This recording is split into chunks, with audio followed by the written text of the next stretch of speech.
Hello and welcome to the Hoop Collective podcast. We talk about the NBA, which we're doing on Thursday afternoon. Joining us from Northern California, where he just has taken up residency, now in San Jose, Tim Bontemps. I am eventually leaving California, but not for a while. Actually, don't take up residency there. The taxes will kill you. Joining us from Dallas, where the taxes are slightly better, is Ben MacMahon. Howdy, partners. I mean, Bontemps used to getting such great tax breaks in New York City, I'm sure. We're peak off season. We're not talking about individual states' tax policy. Usually that's a free agency discussion, and it never worked out for the Mavericks until, hey, this year, here comes Klay Thompson. That's right. That's right. The tax-free stuff works only when it's favorable. Well, I took a discount, but it's tax-free. It's one of those things where you can kind of bend it to make yourself feel better. All right. So last week, or I guess earlier this week, we did the Eastern Conference tiers. Now it's time for a little Western Conference look at where we think the teams shake out. As training camp is about 3 weeks away. Teams are all gathering for their informal workouts, which 7-8 years ago, like they truly were informal. Like the veterans of the team would call together. Sometimes they would pay for it. They would, hey, let's get together in LA or get together in Miami. Now it's pretty much like an OTA. Mm-hmm. The coaches are there, like the trainers are all there, like everybody decamps. The veterans pay for it. Wink, wink, wink. Oh yeah, they're paying for 30 rooms at the Four Seasons in Malibu. Okay, but anyway, that's all going on. A lot of teams are doing that right now, so we are getting closer.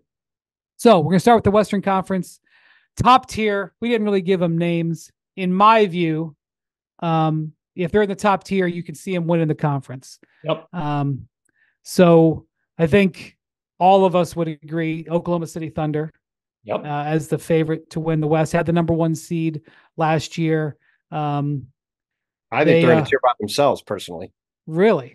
Can't do that for a team that got knocked out in the second round last year. You can call them the favorites, but you can't put them in a tier by themselves. I mean, I can do whatever I want. It's my tiers. It's the West is my turf. Why do you think that they're in a tier by themselves? Because I think if you look at, a couple things. One, if you go back to the survey, which we've talked about, right? They got, I think, 70% of the votes from people around the league to win the conference. Call off the season. Well, hold on. Settle down there. How? So I would say that in general, they are seen as the clear and pretty decisive favorites to get out of the conference. I would say last year there was a top tier for the course of the season of 3 teams, right? The Thunder, the Nuggets, and the Wolves. They all basically finished in a virtual tie, top the conference. Minnesota lost some key pieces this summer. Denver, obviously, we've talked a lot about the key pieces they've lost this summer, the questions about Jamal Murray. And the Thunder, add Alex Caruso for Josh Giddey, add Isaiah Hartenstein to their roster. Their young guys are all going to get better. So to me, just looking at it, I think there's a pretty significant gap right now between them and the other teams behind them. If you want to have the Mavericks went to the finals and knocked the Thunder out in the second round. I mean, you've got at least sure they did. And I would have them in the next tier. But if you want to have several teams in the top tier and have them with them, I think that's reasonable too. But I would put the Thunder head and shoulders above everybody. I've got those 4 teams that you mentioned in the top tier. And it's one thing to put the Celtics in a tier by themselves. They just mowed through the Eastern Conference, number 1 seed, cruised through the finals. They're a championship team, defending champs. The Thunder, I think you can say, hey, on paper, the Thunder have the best roster. I think you can say, the Thunder gave the Mavericks the best series in the West last year and addressed in pretty emphatic fashion the 2 biggest weaknesses that arguably cost them that series. And that was the Josh Giddey fit problem, and then the, getting your butt kicked on the board rebounding problem. Obviously, getting the Alex Caruso, go at Isaiah Hartenstein, give them the ability to play various different ways. I'm fine saying that the Thunder should be considered the favorites, but not on a tier by themselves. The Mavericks, again, they didn't go to 7 games in any of the Western Conference series. They've got, if not the best player in the Western Conference, the number 2 guy behind Joker. And I know what the MVP ballot said. I disagree with that. Now, I will say in that Mavericks Thunder series, Shai Gilgeous-Alexander played the best in that series. I still think Luka was the best player in the series, if that makes sense. And then the Mavericks, I think, upgraded during the offseason, and there's the upside of how much of a leap can Derek Lively take in his second year. And then, so to me, the debate is, do you stick the Timberwolves and the Nuggets? Do you leave them in this tier? And I think that you do. The Wolves have been to the Western Conference Finals. I think Anthony Edwards, there's more meat on that bone. And then look, as long as you've got Joker, as much as we did not like Denver's offseason, as long as you got Joker, you've got a decent chance to come out of the West.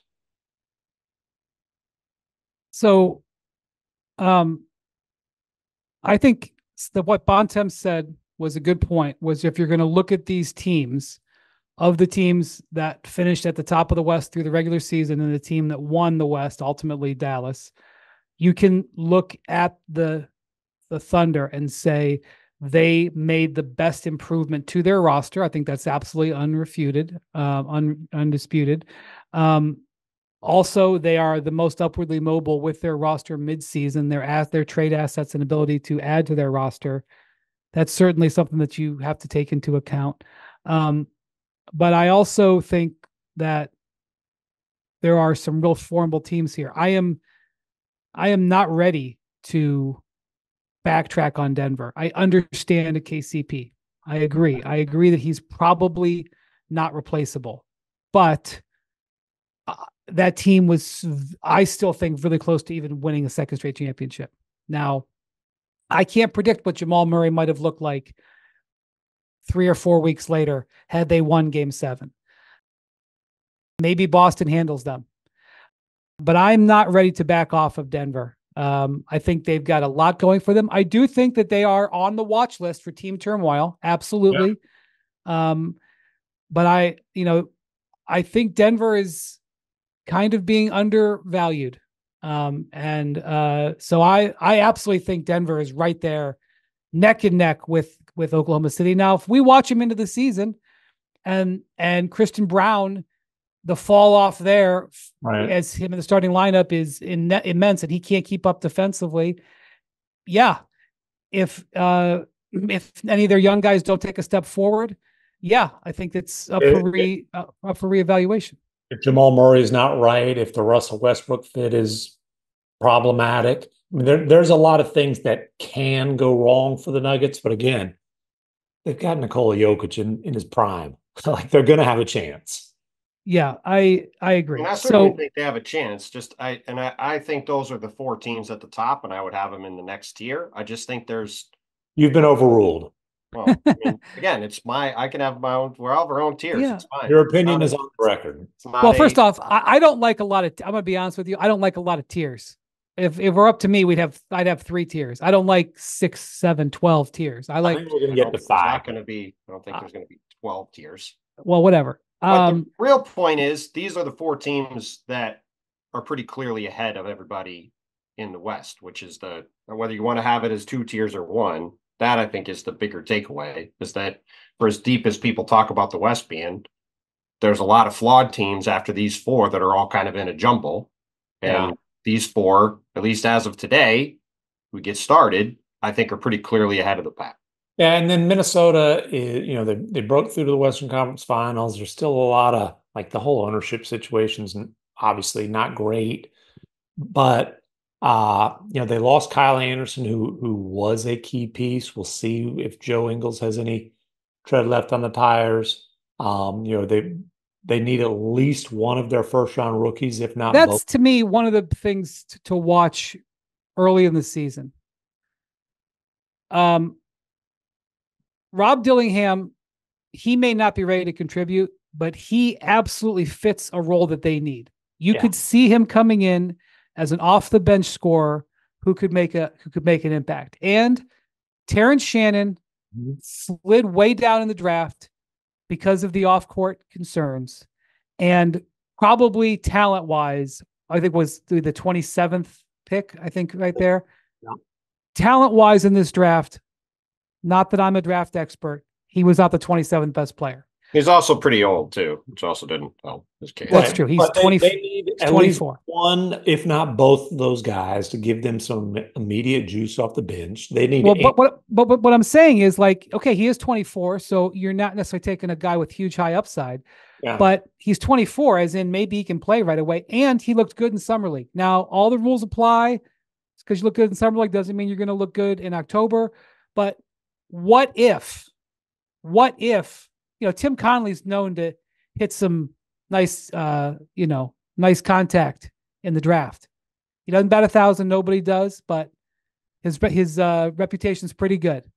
What if those guys, one, if not both of them, end up being impact rotation players? Like, I'm not betting on it, but if you're looking at Minnesota, I think that's something that you should, of these four, like I'm saying, Oklahoma City upgraded. I'm not saying that's the same, but like, I think there's something there that, of these teams in the draft, the team that might have drafted players that could help them immediately is Minnesota. Yeah. You're also asking rookies to then be pretty critical pieces on a team that's trying to win a title, which is a very rare thing. And again, that's where the separation with these teams is for me. Or if you look at the Thunder, the only thing you can really say is that they haven't won yet. Right? They went out and fixed their biggest weaknesses. They've got an incredible roster, depth, versatility, can do all this different stuff. Top five on both ends of the floor. Like, they're going to be really good. Where at Denver, we've talked about the issues there. I mean, yes, there's just a lot, like Tim listed them off, right? Jamal Murray, Russell Westbrook, Christian Brown, like they're replacing KCP overall, the lack of shooting on the roster. There's a lot of questions that all could be answered positively, but they have a lot of questions. Dallas, let's see how the Clay in the starting lineup piece fits, or if they have similar issues defensively that the Warriors did. Maybe that's, again, something maybe gets fixed later. You've talked about the loss of Derek Jones. We'll see if Najee Marshall steps right in. And then Minnesota, again, they lose Kyle Anderson. They don't have, they have Rob Dillingham, who might need to play a big role as a young guy who did not look great in summer league, though I think he was coming off an injury. Terrence Shannon, again, was impressive in summer league, but we'll see if a rookie could step in on a team that's trying to win 55, 60 games and immediately help. Like, there's just real questions with those teams, whereas I don't think Oklahoma City roster-wise has any. No, I agree with that. Dallas, I do think, obviously, the biggest question, health is clearly going to be a good health fortune. That goes without saying. But, Dallas, the Mavericks don't need to be a top 10 defense for the season. They need to be a top 10 defense going into the playoffs, right? Like last year, they were the number one defense in the league for the final quarter, and that carried over into the playoffs. They've got, if they can kind of figure out the defensive formula throughout the course of the season, that's the question. And, there's a lot of talk of, hey, will Clay be a long-term fit in the starting lineup? They're basically going to ask PJ Washington to be their number one perimeter defender in the starting lineup, which we'll see if he can respond to that, answer that bell. I think might be asking too much. It wouldn't stun me if at some point Najee Marshall starts at the 4, because, to get your primary defender in the starting lineup that way instead of starting at the 3 for Clay, because Clay's probably going to guard 4s a lot. Anyways, the problem is they kind of need Luka to guard some 4s too. But you can also look at it like this. Clay is a defensive upgrade over Tim Hardaway Jr. Quentin Grimes is a defensive upgrade over Josh Green. Can Najee Marshall be, at the same level that Derek Jones Jr. was? If that's the case, you could argue that they are a better defensive team, or roster at least. Any chance of any of these young guys making more of an impact? Jaden Harvey, Max Prosper? A chance. The fact that they signed Spencer Dinwiddie with their last roster spot, I don't think is a great indication of a increasing role for Jaden Hardy, but we'll see how things play out there. A long, rangy, versatile defender. I think if Omax earns minutes, it's possible. But obviously, the young guy who is without question part of the foundation of this thing is Derek Lively II, and I think he's also, aside from Luka, the biggest reason to be optimistic that he'll return to the finals is within the Mavericks' reach. Yeah, I mean, the way he played in the playoffs, he's going to be one of the most interesting guys in the league this year, right? See how big a leap he can make. I mean, you've talked about it a ton. Those three guys on the corridor, him, Victor, and Chet. It's going to be awfully fun watching them play against each other for the next many years. Okay, this next tier is where I think things could get interesting.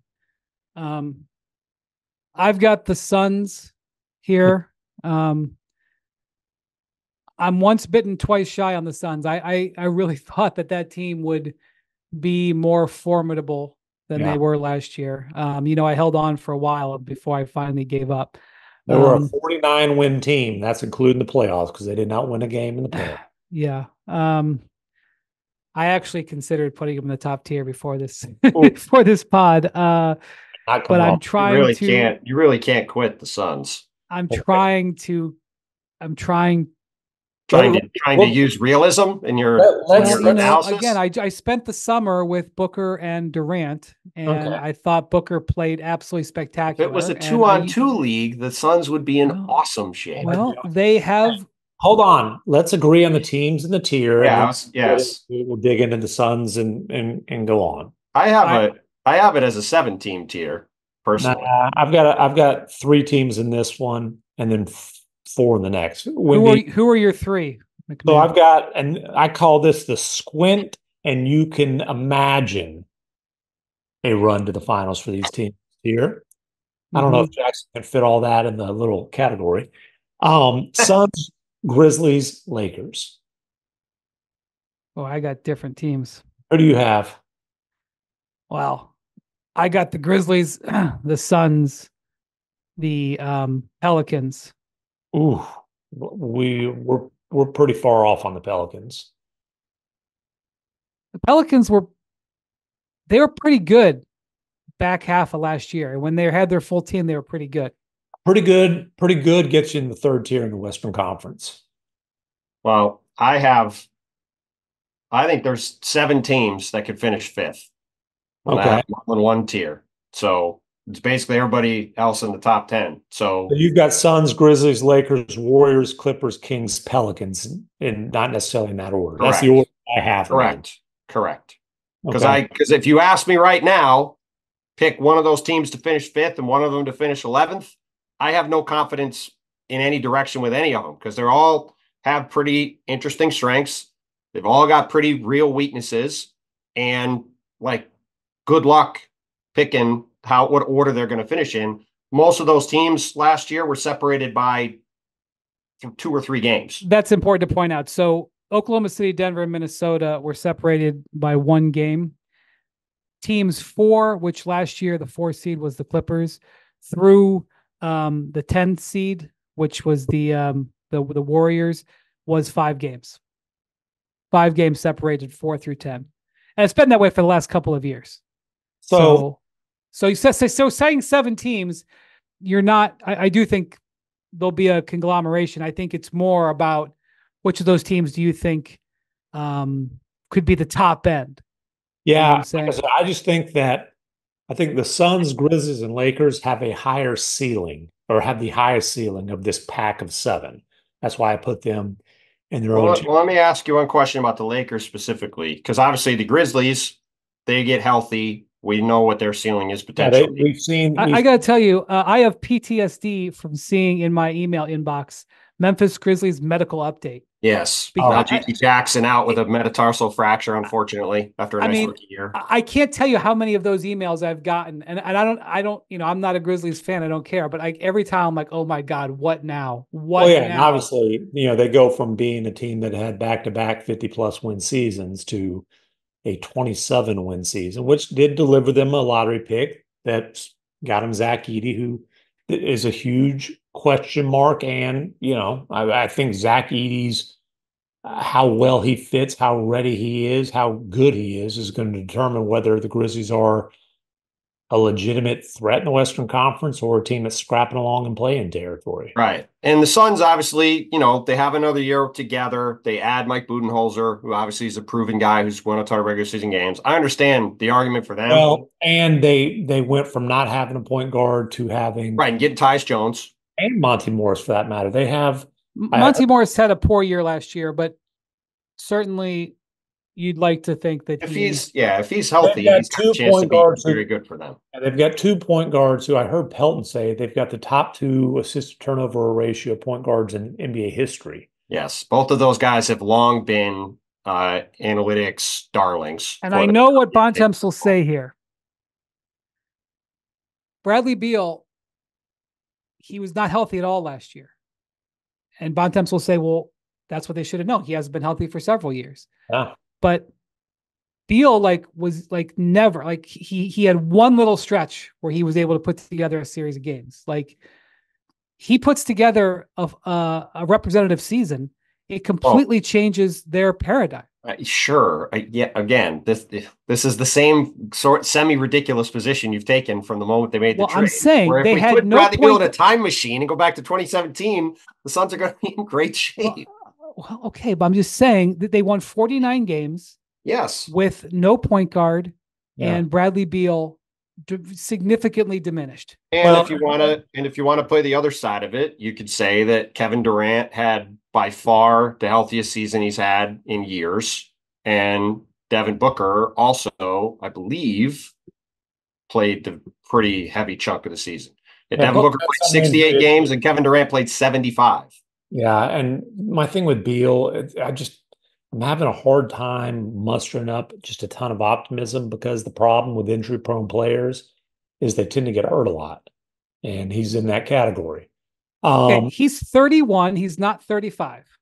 I'm just going off of the I understand. record we have is injuries. Again, if you turn the injury slider off, yes, I agree that the Suns would be in really good shape if those 3 guys are healthy and all play 75 games. But the chances of that happening are very slim.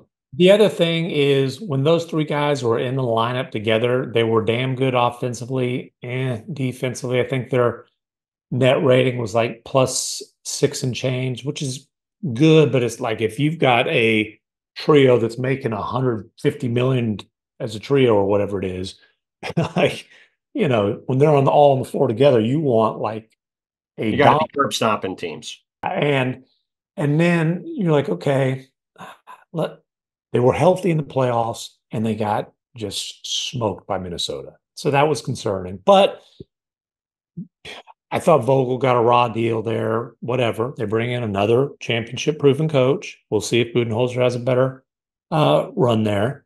Ideally, he's going to improve their defense.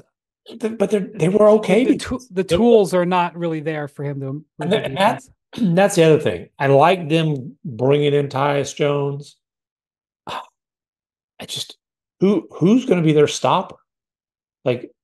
Bol. I'm saying in your starting lineup, you assume it's Tyus Jones or 3 stars and Nurkic. Who's guarding the other team's best player? Well, and here's the other thing. Or closing lineup. Are you going to close, or what are you going to do? You must not have seen Nurkic shooting threes on IG this summer, buddy. The Suns, to Tim's point, the Suns were 13th in defense last year. They were 10th in offense. The argument for the Suns is that if you want to make the argument they have a chance to be a super elite team, is that they could be a top 2 offense. I agree. Yeah. And the question is, can Budenholzer, by getting, in theory, guys like Kevin Durant and Devin Booker who don't shoot a ton of threes typically to shoot more threes, can they get the offense up to being top 3 in the league? Because if they have a top 3 offense and a 12th ranked defense, which I think is probably about what you can realistically hope for, given the lack of overall defensive talent they've got, that's a team that can win 55 games and could be in the mix for stuff. But that's really the question. I don't think it's about can they defend better. They can't really defend better than they did last year, realistically. It's can they get the offense to where we thought it was going to be when we put these guys together. But to go back to the initial tier you've got, Tim, I could see the argument on the Suns. I could see the argument on the Grizzlies. On the Grizzlies. Right. I don't, and people are going to start yelling about being a Laker hater again. But LeBron and AD played 147 games combined last year, and they finished 8th. Like, what's the argument that their ceiling is higher than that? Honestly, the simple argument for the Lakers is similar to the one with the Suns, and that is they have arguably 2 of the top 10 players in the league. And like if KD and Booker are top 10 players in the league this season, which is certainly a possibility, Suns have a chance to do some damage. If AD and LeBron are top 10 players in the league this season, which is certainly a possibility, I think the Lakers have a chance to do some damage. Plus, it's a Christian Wood vengeance season, baby. Follow him on IG. Here he comes. Well, they need a D'Angelo Russell vengeance season. When they were at their best last year, it was when Russell was playing really well. Or they needed the Russell deadline trade. Well, that's the thing. They have essentially the same team as last year, and that team wasn't good enough, and they were healthy.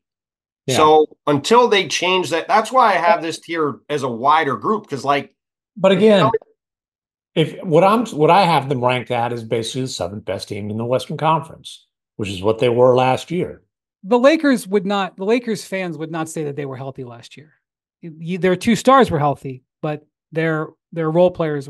Okay, what's more important? I agree, but healthy or AD and LeBron playing way more games than anybody would have guessed. You're projecting that if you were healthy last year, you may not be healthy this year. But you could say the opposite as well. You could say if you were not healthy last year, you could be healthy this year. Where are you right now, Wendy, on your golf buddy?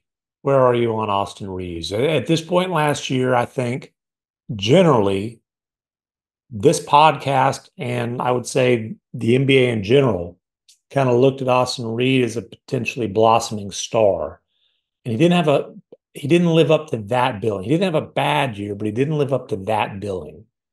Let me tell you what podcaster is very high on Austin Reeves. Former podcaster. Yeah. Former podcaster. Yeah. I just know that JJ really believes in Austin Reeves, and I think he's going to try to put him in position to be successful. Whether that actually happens or not, I mean, we're getting ready to get into eye roll for the veterans like us, the graybeards. The eye roll this season, like every team is going to be like, we're going to play faster this year, and everybody comes out with these training camp declarations, muscle, and yes, and we roll our eyes. But so we'll see. But I would expect. I just know JJ has big plans for Austin Reeves, and not only that, when there were discussions with the Lakers this summer, when teams had discussions with them, and Austin Reeves came up, it was a hard no. Mm-hmm. He was not available, and one of the reasons he's not available is that they want to keep him. Like, this is one of the big things about the Lakers. Their big signing, quote unquote, was Max Christie, and they signed him to that contract with the intent to play him a lot. And so they're going to play Austin Reeves. They're going to play Christie. Like, my question is, and you're talking about a deadline trade for Russell. Yeah. I mean, that's, if you brought in like a consultant, they would say, yes, use Russell and the draft picks. But the verbiage coming out of the Lakers is that they're developing a team now, and they hired a first-time head coach. And that doesn't sound to me like a team that can win the conference. Which is why I don't have them in this tier. Well, and I would say none of these teams after the top 4 can win the conference, is why I have them all in a group, because they could, like I said, I think you can make an argument they could finish in any order. And you don't think there's any circumstance to which Phoenix Suns could win the West? I mean, I think there's a slim possibility. Like I said, squint and you can see it, but you really got to try to. I'm saying I'm applying the Daryl Morey. I'm applying the Daryl Morey rule of 5% or better chance. I think if you tell me there's a chance that these things happen, sure. I'm not going to say it's 0, but I think it's under 5. There's very few seasons where you go in the season, you say there's 8 teams that can win a conference, right? 4 is generally higher than you would think. Yes, I would say this year there's 4. And then I would say there's a whole bunch of teams that I just don't know how you, with a straight face, can have the Suns on the same level as some of these other teams, but maybe. Well, because Hey, listen, 26-29. We know Ishbia. Chill out. I mean, because they have an incredibly flawed roster after those three guys. Bradley Beal is injury prone and is not playing anywhere up to the level of his contract. Kevin Durant played 75 games last year, and I would say it's unlikely he plays nearly that many this year, just based off the fact that he's had a significant injury basically I would past 5. I would not use that to assume that or project that. I just don't know if I would use that as a basis to project the team. But okay. What else would you do to base the projection of the team off of whether guys are going to play? It'd be the same thing as saying it was the same thing as when LeBron never got hurt, saying, well, I mean, LeBron's going to get hurt. Or you look at his track record, LeBron never got hurt. So you could count on him playing because he was available. Like Kevin Durant, he's one of the greatest players of all time. He's super fun to watch. He's also gotten hurt a lot. I'm not rooting for him to get hurt. I hope he plays 75 games again. But it's unlikely he's going to repeat that.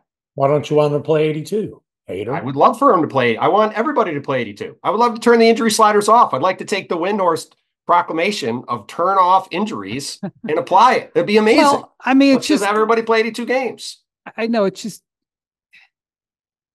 Like, are you going to say you're going to go into a season and say you're going to assume that because a guy played what you're basically saying is a guy didn't play a lot of games last year, so therefore he won't play a lot of games this year. A guy played a lot of games last year, so therefore he won't play a lot of games this year. Is it not possible that everybody could play a lot of games? Of course it's possible. I'm saying for veteran players who have been injured repeatedly, Joel Embiid, Kevin Durant, LeBron James, Anthony Davis, do we expect all of them to play 75 games or 70 plus games? I don't expect them to play that many games. I hope I'm wrong. I hope they all play 75 games. I think if you're betting one way or the other on that, you're going to say, are those 4 guys going to play over 70 or under 70? You're going to bet the under. You have to bet one way or the other. It's just that's the track record all those guys have. So you have to factor that in when you're saying what's the realistic ceiling for a team. Same thing as Nikola Jokic never gets hurt. I'm not going to bet on him missing games because of injury, because he never gets hurt. He always is available. He always plays. So that's the best argument Denver has, that their best player is always there, just like LeBron was always there. Not everybody's like that. It's okay. True. All right. The Suns, Grizzlies, Lakers on this tier. Warriors, Kings, Pelicans on the third tier. All right. As far as New Orleans goes, I know we talked about them the last several weeks. First off, one of the things that people in the league were talking about, I heard it from several different people last week, and the Athletic, Will Guillory from the Athletic wrote a story about it. I think it came out today. It might have come out yesterday. He reported it, but it was definitely a talking point in the league, was that Brandon Ingram didn't come to the Suns informal work or the Pelicans informal workout last week in the LA area. Some sort of message being sent. He also put some passive aggressive clip on his IG. I'm not going to take a guess on it, but it was not something that you would see and think everything was a-okay. Yeah, basically something about staying away from people who don't see your value or whatever. Yeah, it was a speech from, I believe, a pastor who was saying that. So anyway, we know that their center position is strange. I will just say that last year there was a stretch where the Pelicans were playing as one of the best teams in the West. I think in March of last year, and again, I'm picking out a stretch, but I think they had the best net rating in March. And then down the stretch, they had some injuries. Like that team, and we saw, I would take the Bontemps position on Zion. I can't assume about his health. You have to take it on him. He's the definitional person. There's real talent on this roster. There's real talent. The year before, I think they were tied for first in the West until just a little bit before Zion went out. There's real talent. There's also real fit concerns. There's real, I don't know, whatever the issues with the Ingram are. I don't want to say chemistry because I don't want to say he's going to cause issues. I don't think that's fair. But let's just call it like it is. He's been in trade discussions. He hasn't been traded and he hasn't been extended. So that's something that's hanging over the team. It doesn't make him a bad guy. It just is what it is. It's very difficult when one of the key players is showing up to work or not showing up to voluntary stuff, but when he shows up to work, it's basically like, I'm a temporary employee. I'm not going to be here much longer. They don't value me. That's a tough thing going into the season. And then, the one guy with center experience on the roster, NBA center experience on the roster, is 6'8". Like they don't, they're, I don't know. There is talent though. There's unquestionably talent on the roster. It's a roster with holes and a roster with some pretty significant concerns. Well, the thing is, they made it a big trade to add DeJounte Murray. And the idea of this camp was to say, hey, let's get DeJounte and CJ McCollum and Zion and Brandon Ingram on the court together and just get see how it feels. And Ingram, even though it's allegedly not a team entity, Brandon was like, I'm not about that. Yeah. So, but I still think if everything falls together, I still think that they could do some damage. That's my position. Well, I've talked about it before. They need to get CJ out of the starting lineup. They need to go out there with DeJounte Murray, Herb Jones, and Trey Murphy, who's obviously extension eligible. We'll see what happens with him. And then Brandon Ingram and Zion at the 5. If they go out there with that starting lineup, which is where I think they're going to start the season, that's maybe the most interesting lineup in the league. And I cannot wait. I'm not saying it's the best, but in terms of how it's going to look, I'm fascinated to see how that looks. And I hope we get to see it because it's a ton of talent and it would be obviously a unique group to see it play together. But yeah, again, this is all these teams. Like if you want to say Zion plays another 70 games, which he did last year, by the way, and was healthy overall more than he had been in his career. And was not an all-star or in any kind of ball NBA. That's right. And wasn't really in discussion for that stuff, but was healthy and on the court. And we saw the flashes, especially in that play-in game. Like if he can look like that, they've got a really high ceiling, but no centers, not a lot of depth, a lot of questions, the Ingram stuff. Like it's hard to put them any higher than sort of this bigger group because there's just a lot of uncertainty. And if you're betting on outcomes, there's a good amount of outcomes where they struggle because of all that stuff in some form or fashion. Yeah. Okay. So you have the Warriors in this tier, Bontemps, or? Oh, go on, Bontemps. Yeah. I mean, I had in a group, I had the Clippers, who were probably at the bottom of it, which we'll get to in a second. Phoenix, the Pelicans, the Lakers, the Kings, the Warriors, and the Grizzlies all together.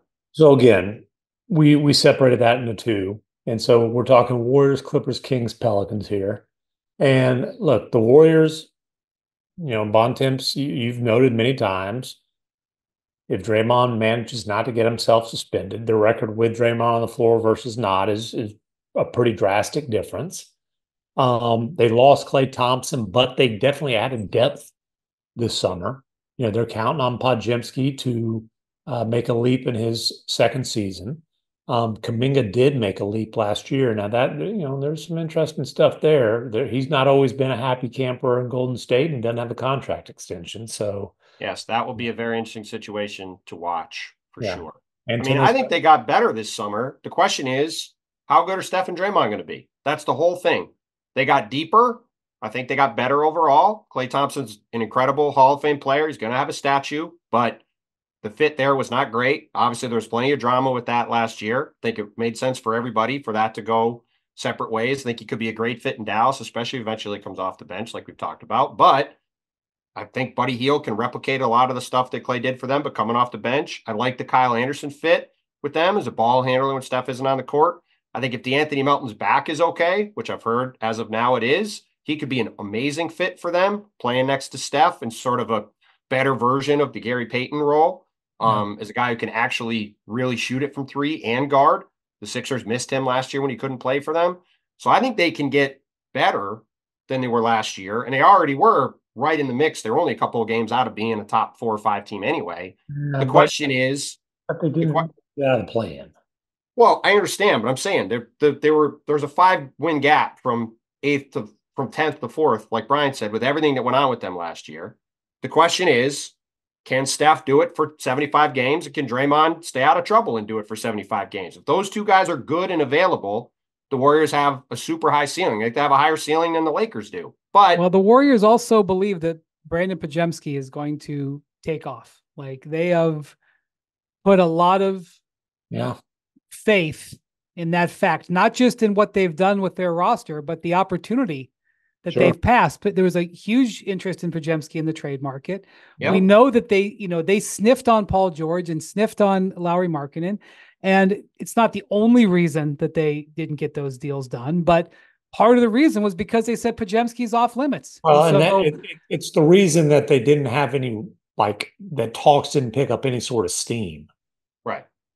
So they believe that Pajemski is, and this is an organization that has developed players, not just, yes, they've developed Hall of Famers, but they've also developed really good role players, and they believe in Pajemski. I mean, they've got a deep and interesting team, but it really just comes down to those two guys. If those two guys are healthy and good, the Warriors are going to be a pretty interesting team in the West. And if Steph especially misses time, or Draymond takes a step back, or Steph starts to take a step back over 82 games, they're going to be scrapping in the play-in, because that's the swing part. Like the rest of it is what it is.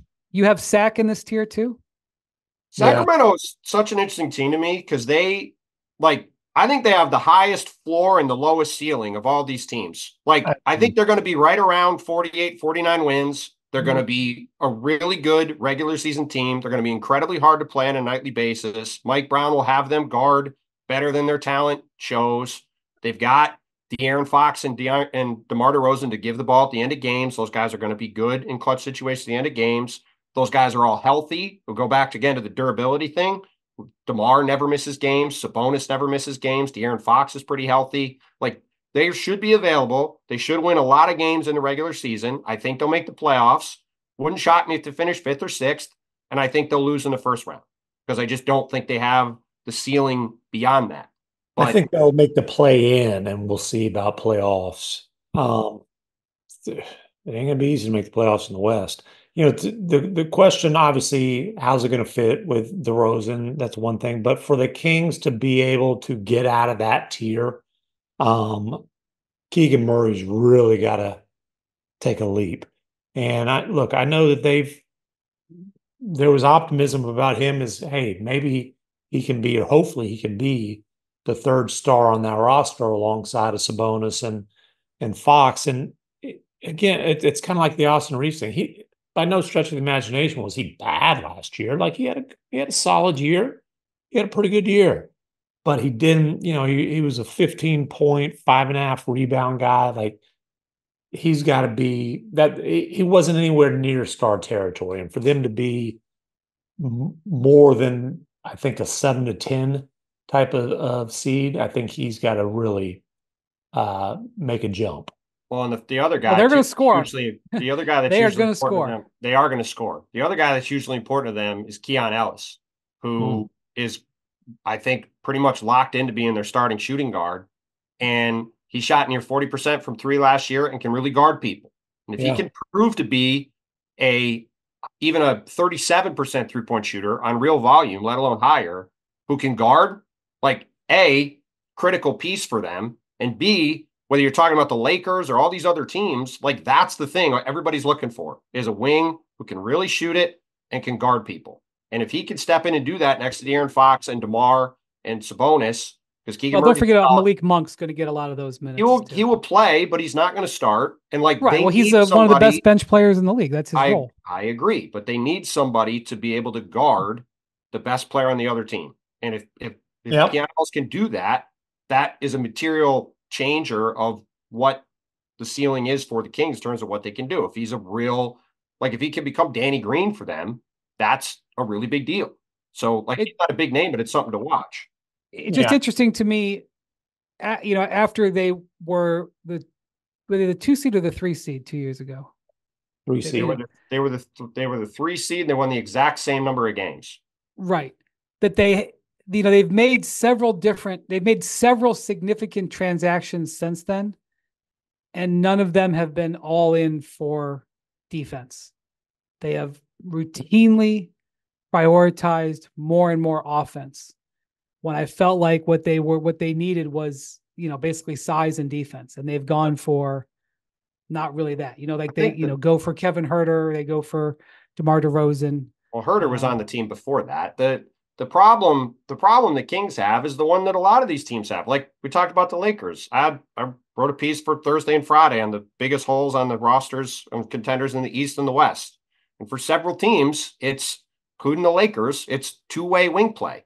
Like Austin Reeves had averaged 16 and 5 last year. If he's their main ball handler on the perimeter and they have a 3-and-D guy next to him, he looks a lot better than he's playing next to D'Angelo Russell, and you're just picking on both those guys. You look at a lot of these teams, that's the same. They all have the same flaw, which is they need more guys on the perimeter who can really guard people. Like everybody's looking for that. So who are the Kings?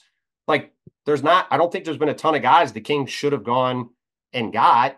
And, look, DeMar, like I'm not sure how the fit with DeMar will be overall, but I can understand if you're in Sacramento and you can get DeMar DeRozan and you can try to lock yourself into being a top 6 team and you're trying to get De'Aaron Fox extended. I can understand why they did it. I don't know how. I don't think it materially changes their ceiling, but I do think it raises their floor and helps them try to get in the playoffs. Because like you said, Tim, just getting into the top 6 in the West is hard. Like we're talking about 10 or 11 teams that we can all make an argument could finish 6th. Like obviously that ain't going to fit. So. All right. I've lost track of your teams. Do you have phase 3 Houston Rockets? Sorry. We discussed the Clippers, which we talked about. Yeah. Obviously the whole, hey. Yeah. How many games are you getting out of Kawhi coming off of the knee stuff that knocked him out of the playoffs that did or didn't? Who knows what the hell happened with Team USA? It knocked him out of Team USA without question. Okay. So what, how much you getting out of Kawhi? And then can Harden consistently be an elite scorer again, or at least a great scorer again? Because they need it. They've got a decent roster around them. They've got a bunch of nice role players, but they need. So Derek Jones was a good pickup for them, obviously. They, I assume without Paul George there's a bigger role there for Terrence Mann, who, has sort of been limited because he hasn't always had the opportunity. There's times when hasn't played where it's not been 100% clear why, but there's a pathway to him. I think this is a contract year for him. He's another guy who's up for an extension. Yeah. So it's got to be Zubac done on an extension. That's right. They just this last week they did. And Man is going into last year of his deal. Yeah. So like he's potentially a guy who could take advantage of a larger role. If Kawhi plays like he played last year before he got hurt, and you have Kawhi and Harden, they should be saying that they should, like I'm arguing for the Suns, to be borderline in that upper tier. They might say, well, listen, if Kawhi plays like he did in the regular season last year, why can't we be there? I mean, they're the same argument as the Warriors. If they have a solid supporting cast around their 2 guys, and if Kawhi Leonard is healthy and good, huge if, obviously, based off how last year ended and how Team USA went. And then we talked about it a few weeks ago. We talked about Harden's deal. Like, James Harden still believes he's one of the best players in the league. Well, he's got a chance to prove it because he's going to have the ball all the time. And if the Clippers are going to be a relevant playoff team in the West, James Harden's got to be great. Like, he's got to be with the ball, generating offense, doing a lot of the James Harden stuff. And if he can't do that anymore, they're going to be in the play-in, or they're going to be 11th or 12th, because they don't have the horses otherwise. So that's what it comes down to. How good are those 2 guys going to be? And I could see a world where they're really good and they finish 5th or 6th. I think it's more likely they're at the other end of the group and they're fighting for 10th, because between Kawhi's injuries and Harden dropping off a little bit, it's going to be hard, I think, for them to keep up. Yeah, I mean, you could also very easily see a world where they are delivering another lottery pick to the Oklahoma City Thunder. Very true. In a loaded draft. Is that the end of your tier, or do you have the phase 3 Rockets in this tier? No. Phase 3 Rockets are part of the South Texas tier. I was going to say I have a 2-team group of 12 and 13 in the West of Houston and San Antonio. That is not going to fly. Well, in Rocket Land. Well, here's the thing. That it's not that they're going to finish 12th and 13th. It's that these are 2 really interesting young teams with a lot of talent that are trying to take a step forward. And the question is, how far of a step forward are they going to make? Like, remember, MacMahon knows this better than anybody. the Rockets had a huge surge in March against a very soft schedule. So I don't think they're right up against those teams coming into last year, even where they finished record wise. So, and they have a lot of questions to answer. They got a lot of young guys who want to play. They got to figure some stuff out. So I want to see where their team looks like. And then we've talked a ton about the Spurs. Like, I still think they're a little bit away. Obviously, Victor is coming, and they've got Chris Paul. Team's going to be interesting. They're going to be more competitive. It's just a matter of how competitive they're both going to be. And like, trying to just get in the top 10 in the West is hard. Like, if they finish 12th or 13th, they can have a successful season and still finish there. When it comes to Houston, I think two questions I have. I don't know the answers, but one, what sort of impact, if at all, does Reed Shepherd have? Like, does he, they were 41-41 last year. They add him. Does he help them win a couple games? Because he has these, look, you almost never see rookies drive winning, but like, he's a guy who could have a couple of impact shooting performances that could change the outcome of a game or two. And is anything being expected from Steven Adams? Yeah. Is Steven Adams, he basically missed a year plus, but is a guy who has been, talk about a great career record. Go look at Steven Adams' winning percentage. That's a guy who makes winning plays. What does he have left? When they have him to go to alleviate Şengün's, defensive liabilities, who's to say that doesn't help win a couple extra games? I don't know the answers to these questions. I just know these are two guys they didn't have last year that they've added, that they're going to add to this roster. Well, and then they're getting Tari Eason, who was basically out for all of last year. They're getting him back. He's, shown some glimpse of being a really quality rotation player. But to me, the biggest questions are the current and long-term fits of the two guys that are going into the last year of their rookie deals that are in the starting lineup, Alperen Şengün and Jalen Green. And, you talk to some people around the league, they don't think it's a coincidence that Jalen Green's best stretch of his career, by far his best stretch of last season, came when Alperen Şengün was out. I'm higher on Alperen Şengün than people I talk to around the league, right? There are a lot of questions of people around the league of whether, like, obviously he can be a very productive player. Can he be the focal point on a good team? Now, the Rockets went from, a bottom of the barrel team to respectable last year to a 500 team. Can Şengün be the focal point on a good team? That's a question that's out there. And I know that people in Houston are extremely high on Amen Thompson. Kind of what's the fit there? They've got a lot of pieces, questions about fit, a proven damn good coach. The Rockets are an interesting team. I think it's hard to make a case that they should be expected to be a playoff team this year. Well, yeah, there's just a lot to resolve, right? Like you just talked about Amen Thompson and Reed Shepherd. You've got those two guys and Jalen Green and Fred VanVleet. You got to figure out minutes. Obviously, Fred's going to play, but you got to figure out minutes for all these young guys. You got Jalen Green on a contract extension situation. Whether he gets one or not, we'll see. But if he doesn't, he's going into a year where he's trying to get money next summer. You've got the interesting situation with Şengün, where, I think if you talk to people, there's comparisons to Domantas Sabonis, which I think are favorable in some respects. Domantas Sabonis has also not got out of the first round of the playoffs for a reason, because there are some deficiencies he has at the other end of the court to make it hard to have a high-level team. That's not why he has not gotten out of the first round. He has not gotten out of the first round because he has not matched up with Anthony Davis. Well, all right. Be that as it may. And then they've also Can I say, I am looking forward to this new Netflix show where the starting five, I happen to know some of the people that were involved with the show, and I've gotten some hints about what we're going to see. There will be some players crying in some of these interviews. We're going to have that kind of situation. Not saying it's Last Dance Part 2, but we're going to have that. And I'm not saying I could have done a better job, but I was laughing at the promos that are running, where the idea of LeBron and Domantas Sabonis being on the same text chain with Jason Tatum and Jimmy Butler. I mean, I understand what they're doing. They're just, they're trying to hype it up. I find it hard to believe that. I mean, maybe I'm wrong. Maybe that's true. But I find it hard to believe Sabonis and LeBron are texting. Yeah, might have some tips. Sabonis might have some Napa Valley tips for LeBron. They do like wine. There is a wine connection there, but I could be proven wrong. But by the way, did I tell you, Wendy? I made my winery debut in Napa Valley. You did.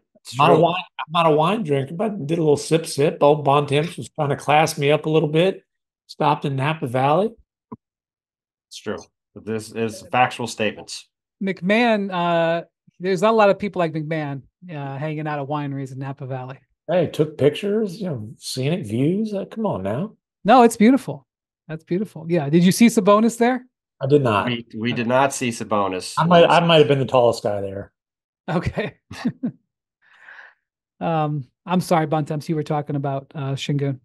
No, it's just that so you've got the Şengün question, which is a very interesting one again for the long-term future there. And then you've got guys like Tim mentioned, Tari Eason. You've got him and Cam Whitmore that also are young guys trying to get time playing. And they've got Dylan Brooks, who's obviously going to play a lot, and Jabari Smith Jr., who had a really good second year too. So they got a lot of guys that need minutes, and it's going to be interesting. I mean, Ime Udoka, I've experienced it firsthand, has no problem saying publicly how he feels about stuff. And so there's just a lot of stuff. I think it's fair to call this, a consolidation year for Houston. Yeah. That's also a good thing. Like, they've got a lot of good, interesting young players. They got future draft picks coming. There's a lot to be excited about. But I think this year is going to be about figuring out what pieces you really believe in for the next 5 years. And then you go into next summer and beyond and go, okay, here's the 3 or 4 guys we're riding with. Here's how we're going to augment the roster. Well, I have to say, this reminds me of the quote from Calvin Booth last year in The Ringer. One of the best interviews ever done with a general manager that I've read. And this is a top 10 quote from an executive. Most of my top 10 quotes are Pat Riley quotes. Overlap is a silent killer. There's some overlap. But look, that was a big statement. That is so true. They have several young guys on that roster who I think are going to be decade-plus NBA players and have nice careers. They won't all be in Houston. So, the other thing is, we'll see if something comes up. But, if there's a star available who they think can help them take a leap now, star becomes available before the trade deadline, they are certainly in position to pounce with the collection of young talent that they have. Plus, as you mentioned, Bontemps, despite the fact they still owe for the Russell Westbrook trade, they're on the long list of teams that owe first-round capital to the Oklahoma City Thunder. They have several surplus picks over the next handful of years. I think you can argue that the Rockets are in the best position to land a star of any team in the league, because obviously there's teams like Oklahoma City who have a ton of draft picks, but they're also very unlikely to trade for a star. Whereas Houston has draft capital, young players, and a market where if guys go there, they're probably going to stay there long-term because they have a track record of getting guys to go play there. So, and a lot of these other teams have already traded all their stuff. So that is one, I think, really important thing to watch with these Rockets going forward. It's not a bad young point. Guys, of all the points you've made, that's not a bad one. Okay. I also think the other team in the South Texas tier is right there with them. They have even more draft capital. They don't have the collection of really tradable young players yet. No, but they have very tradable contracts if they decide to go that route. They might be the two best. They might be fighting over some guy that comes available. Well, and we all know how high Wendy is on that San Antonio market. The man and went up to Austin, took the hour and a half drive to Austin. He was sold. That I have my rule. We don't put limits on Victor Wembanyama. Oh, I thought that no more than 5 people were invited to dinner, but go on. I think I might have to. I will sometimes allow 6, but generally the rule of 5. I've already informed the IT department that, hey, in Akron, it's the rule of 5. So either me or you, we got to stay home when the group goes out to dinner. That's the thing. By the way, you can still get tickets for the Hoop Collective live pod next week at St. Vincent St. Mary High School. Eventbrite, hoopcollective.eventbrite.com.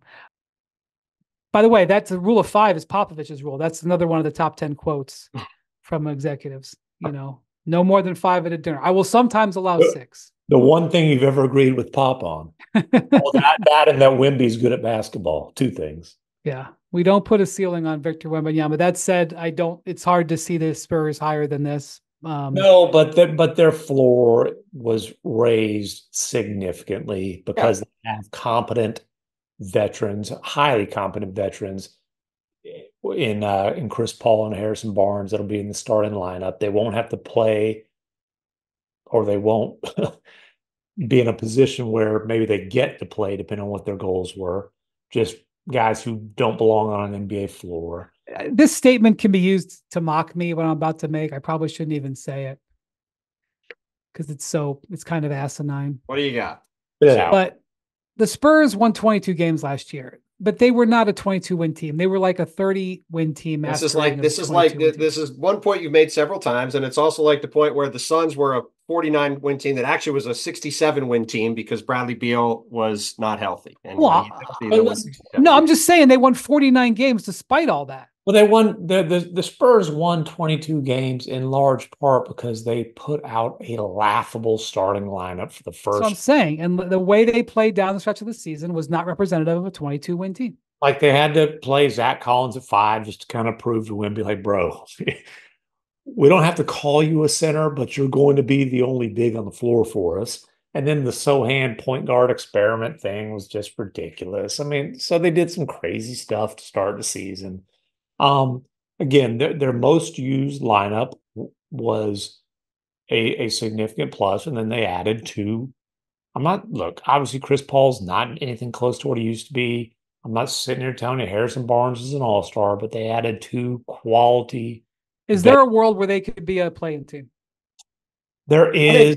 Yeah. I think we're a year early there, but and the world is simply, hey, Victor Wembanyama is a first-team. That's what I'm saying. NBA player who is defensive player of the year and is an efficient, 27 point. The thing is to be a play-in team, it's going to take them to more than double their win total. I don't think so, but it's never happened. Conference. If they're in the Eastern Conference, I think they absolutely would be. There's just so many solid to good to great teams in the West. Yeah, I mean, I think would be a play-in team in the East. I don't think they will be in the West. Yeah, I mean, that's really what it comes down to. Like, we're talking about how deep this group of teams is ahead of them. Like, they'd have to leapfrog 3 or 4 of those teams just to get to 10th. You're right. I'm sure you're right. I'm just saying I don't put limits on Victor. Well, okay. If you tell me that they finished 10th between a combination of Victor improving, them getting better, and these teams ahead of them having injuries and falling off some. Yeah, like I think there's a chance. The reason I don't think that's going to happen is because they secretly don't want that to happen. They want to be high in this lottery, and I think the last thing they want is to back into a first round exit. So I suspect they're going to put themselves in a good position to have one more crack at a high draft pick. If they want to be high in this lottery, the best thing they can do is play hard against the Hawks. I know, but one of the things that happened last year was they did underestimate how good Victor was going to be right away. I shouldn't say underestimate. They were protective of him. They were being protective of him, and the other thing is, like, how many minutes is Victor going to play? Like, are they going to bump him into the mid-30s? Are they going to try to keep? Well, that's what happened. As the season went along, they started playing him more, and they started playing a lot better. Well, and to Tim's point too, let's see what level Victor gets to, right? Can he become a 35 or better percent 3-point shooter? He's pretty much consistently been in the high 20s in every competition he's been in for a couple of years now. Like, that's got to get better. After the All-Star break, he shot 33.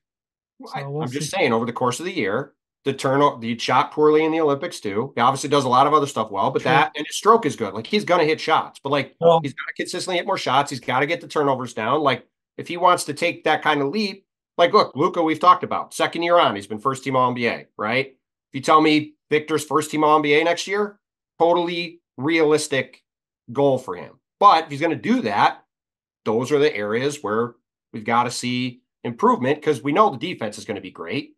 And obviously he's got the ability to do just about everything on the court. It's just cleaning up stuff if you want to get up into that kind of territory. And if he does, like that year, the Mavs finished 7th in the West. Like, yeah, they could certainly be in the play-in if Victor's a first-team All-NBA player this year and he's in the MVP conversation. Like, yeah, they could be in the play-in for sure, no matter how deep the West is. All right, MacMahon, you got a nickname for the final 2-team tier here? Tankers. I mean, we'll keep the same one as the last two in the West. This one's pretty simple. The Jazz and Blazers are going for Cooper Flagg. The end. Yeah. And not just Cooper Flagg. There's other. I understand. It's just simpler to say Cooper Flagg because we can call this the Flagg-Bearer. The Flagg-Bearers. I like that. It's good. Yeah, not much to say. The question will be just whether or not these teams. Well, there's some interesting questions about them, like what will Scoot Henderson do in his second year? I mean, there's like Shaden Sharp is interesting. Donovan Clingan, like what's up with Clingan. Well, I don't think both of those guys are going to start in Portland, which is pretty fascinating for a team that's probably going to win 20 games. Like those guys are blocked by veterans. Like, does that change during the year? Does Jeremy Grant get moved? Well, that's the thing. Is there anybody on you? Does Utah move? I mean, Markkanen is not allowed to be traded, but does Utah? Jordan Clarkson, Colin Sexton, right?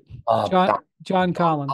The other thing to watch for with the Jazz is what happens to Walker Kessler, who had a great rookie year, goes to the World Cup, thought he was going to get a chance to play a lot in the World Cup team, then didn't play much, and came back. Well, yeah, and then came back last year and had kind of a lost year in his second year with the Jazz. Didn't start for a lot of the year. Might have started again at the end, I think, if I remember right. But if he comes back and plays really well this year, that is either a guy that's a long-term piece for the Jazz going forward or somebody they could potentially move in a trade. But, there is stuff, again, whether it's the Sharp and Clingan and whether they get in the starting lineup with the Blazers, whether it's Kessler, whether it's how does Taylor Hendricks look with the Jazz? Like, there's interesting things to look at with these teams, but they're certainly not trying to win to the point where they're in the playoff mix, and they're trying to, as Tim said, be flag bearers and get as high in the lottery as they can be. And look, let's be honest. They could try as hard as possible and go all out to win every single game, and they're not going to be able to get to the play-in. Like, neither of these teams are good enough. So the most important thing for them, yes, development of some of the young players, all those kind of things, but the lottery standings is what their fans care about most right now. Yeah, and the Jeremy Grant, he's probably one of the guys in the league that teams will look at. But I would also say, with Donovan Clingan getting drafted there and DeAndre Ayton on the roster, and I don't think DeAndre Ayton's very tradable. No, a guy to watch who is very tradable is the Time Lord, one of the great nicknames in the whole NBA. Robert Williams, coming back off of the injury. Obviously, he's a guy who's had repeated injury problems, but that's a guy who makes $13 million, who they may be willing to part with, who could go to a contender and be a significant piece. If he is healthy, he has a chance to be the kind of player that Derek Lively was this past year in the playoffs for Dallas, a guy who can materially change a team's fortunes. What he did for the Celtics a couple of years ago, like that lineup with him out there, they were unbelievable on defense with that group. And he hurt his knee then. It hasn't really been right since. But if he's healthy, he's a unbelievable game-changing defensive player. And he's on a cheap contract. Like, there's a lot of stuff sitting there if he's right. And it's certainly one thing to watch with them is if he I said 13 million. Play. It's actually 12.4 and then 13.2. It's basically a mid-level contract.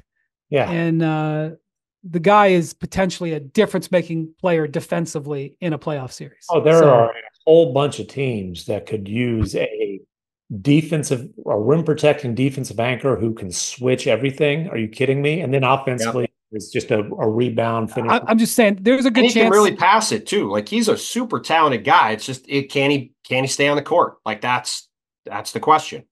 We're wrapping this podcast talking about the Blazers at the very end. It's very possible that the Blazer we talk about most over the next 3 months on this pod is Robert Williams, who's not going to start. So if he's healthy at the start of the year, like you said, Brian, you better believe all these contending teams with the ability to make moves and have salary, they're going to be watching anytime he's on the court to see how. And look, and honestly, the responsible thing to do for the Blazers is to trade him because like even you can't play him, you've got Ayton and Clingan, right? And I the responsible thing to do is to develop Klingon, who, by the way, could be an ace defensive player too. He's got the potential to do that. So, all right. Those are the tiers. Thank you, Bontemps. Thank you, MacMahon. Thank you to Jackson, our producer. Look forward to seeing all you gents next week in Akron, Ohio. Thank you for watching and listening to the Hoop Collective. We'll be talking to you soon. Adios, amigos.